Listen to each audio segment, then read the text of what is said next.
You're looking at the lone leader here on stage 5 of the Tour of Britain. It's Ivan Basso. Basso has just left his breakaway companion, Bernie Sulzberger. He's got 50 kilometres ahead of him, and he's 1 minute 44 ahead of the main peloton. Let me just tell you, today's stage has been encrusted with action. Let me just take a look here. Further back, this is when he was with Sulzberger about 3 kilometres ago, and Sulzberger really has been struggling to stay with the Italian on the climbs. He's obviously not as fast as the talented rider from Liquigas.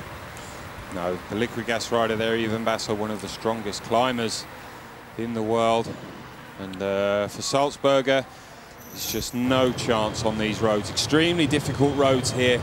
There's been a lot of action today. We had the first sprint in Stone after 7 kilometres. Leigh Howard, the Australian on the Orica GreenEDGE, was first there, and he picked up a very useful 3-second bonus. And what it means is that 3-second bonus is he's cut his deficit down on Marc Cavendish, who's the race leader, to just 3 seconds. We got on to sprint 2, and then that was in Utoxeter, and Basso was first there because obviously the breakaway was clear.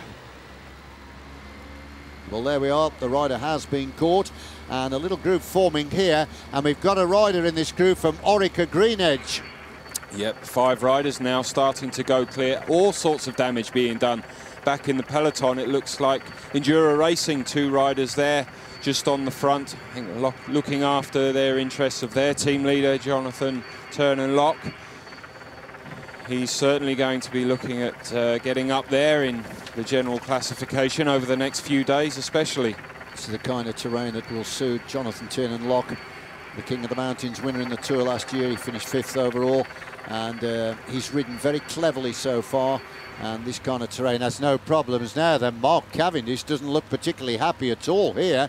So the overall race leader, Marc Cavendish, there is actually a problem, and he's got a teammate waiting for him, so the terrain is certainly taking its toll here on the world champion. Look at the damage that's being done in this peloton. It's been done by Team Endura as well, Rob, so they've got Sky on the back foot, and this is probably for the first time in the Tour. It is.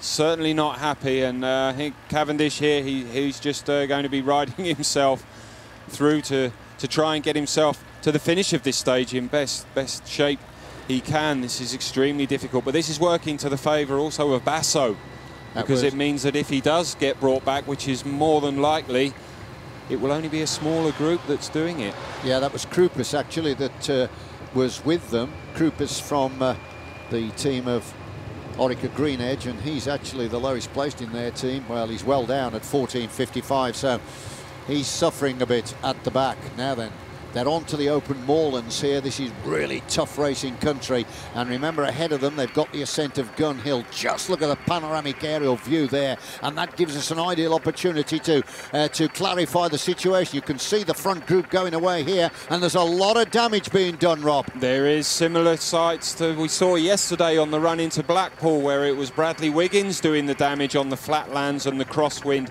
but here it looks like it's Endura Racing doing all the damage, and the peloton has split into 2, and it's around about 10-second lead at the moment from the front group to this second group that we're seeing here.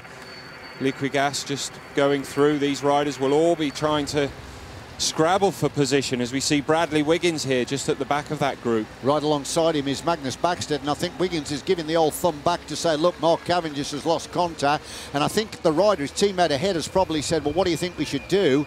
And I think they've got a problem. They are now going to have to work out, shall we wait for our leader? And if we do, if he's lost contact here, surely he won't be able to cope with Gun Hill.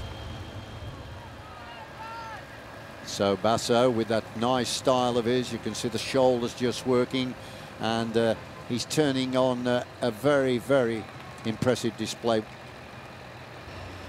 So this is a very, very interesting development here in the Tour of Britain, as we are 2/3 of the way through stage 5. Bradley Wiggins really out of character at the back of the group, but he is concerned obviously about Marc Cavendish. Now, is Bradley going to drop back and pace Cavendish up himself?